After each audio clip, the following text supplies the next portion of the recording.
अर्पित एक 24 साल का नौजवान था जो बेंगलुरु के एक सॉफ्टवेयर कंपनी में काम करता था। उसकी जिंदगी सामान्य थी। सुबह ऑफिस, शाम को घर आना और फिर दिन खत्म। लेकिन उसके अंदर हमेशा से कुछ बड़ा करने की चाहत थी। उसे विज्ञान और तकनीक में गहरी रुचि थी और वह हमेशा सोचता था कि अगर उसे भविष्य में झांकने का मौका मिले तो कैसा होगा।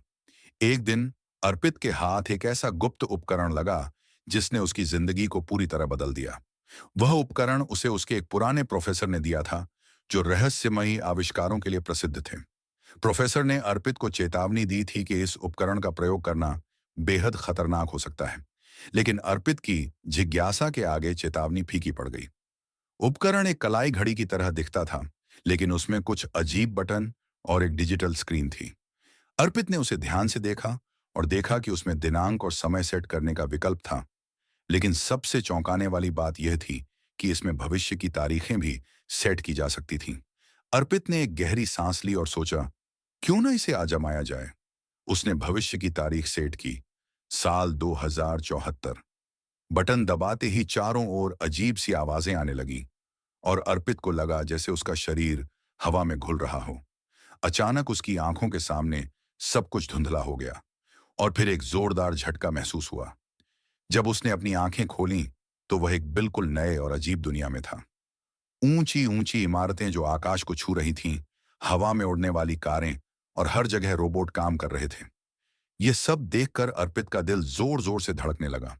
वह एक आधुनिक शहर के बीचों बीच खड़ा था, जहां लोगों की पोशाकें, उनके बोलने का तरीका और यहां तक कि उनकी जीवन शैली भी पूरी तरह बदल चुकी थी।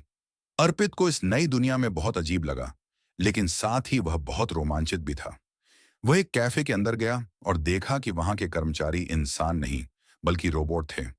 उसे चाय की बहुत इच्छा हो रही थी, इसलिए उसने एक रोबोट से पूछा, क्या यहाँ चाय मिलेगी? रोबोट ने एक यांत्रिक आवाज में जवाब दिया, मुझे खेद है, अब चाय का चलन नहीं है। अब हम ऊर्जा पेय पदार्थों का सेवन करते हैं। अर्पित को यह सुनकर झटका लगा। उसे इस बात का एहसास हुआ कि भविष्य के लोगों की आदतें और जरूरतें पूरी तरह बदल चुकी थीं। जैसे ही वह कैफे से बाहर निकला, उसने देखा कि चारों ओर निगरानी कैमरों की भरमार थी। अचानक एक बड़ा होलोग्राम उसके सामने प्रकट हुआ, जिसमें एक गंभीर चेहरा दिखाई दिया। तुम यहाँ के नहीं लगते, तुम्हारा यहाँ होना कानून का उल्लंघन है, उस चेहरे ने कहा। अर्पित समझ नहीं पा रहा था कि यह हो क्या रहा है। उसने तुरंत घड़ी पर नजर डाली, लेकिन उसकी घड़ी बंद हो चुकी थी। उसके पास वापस लौटने का कोई तरीका नहीं था। उसे अब समझ में आया कि उसने कितनी बड़ी गलती की है। उसके सामने कुछ सैनिकों जैसे दिखने वाले रोबोट आ गए और उसे पकड़ने की कोशिश करने लगे। अर्पित ने दौड़ लगाई, लेकिन इस आधुनिक दुनिया में छुपना आसान नहीं था। वह एक संकरी गली में घुस गया, जहां उसे एक बूढ़ा आदमी मिला। उस बूढ़े ने अर्पित को इशारे से अंदर बुलाया और कहा, तुम इस समय के नहीं हो, है ना? मैंने तुम्हारे जैसे और भी लोगों को देखा है।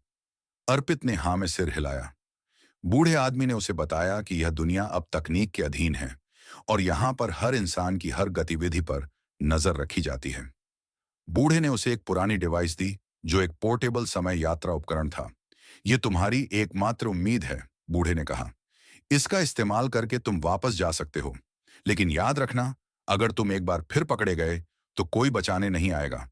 अर्पित ने धन्यवाद कहा और जल्दी से डिवाइस को चालू किया। उसने अपनी वर्तमान तारीख सेट की और बटन दबाया। एक बार फिर उसके चारों ओर धुंधला हुआ और उसे एक झटका महसूस हुआ। जब उसने अपनी आंखें खोलीं, तो वह अपने समय में वापस आ चुका था।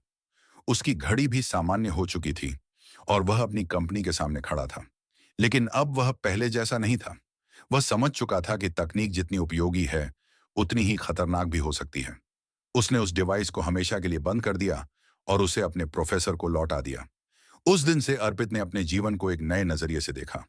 अब वह भविष्य के रोमांच के पीछे नहीं भागता, बल्कि वर्तमान में जीने का आनंद लेता है और अपनी दुनिया को बेहतर बनाने की कोशिश करता है। हम जल्द लौटेंगे एक अनोखी कहानी के साथ। ऐसी अनोखी कहानी सुनने के लिए लाइक और सब्सक्राइब करें। धन्यवाद।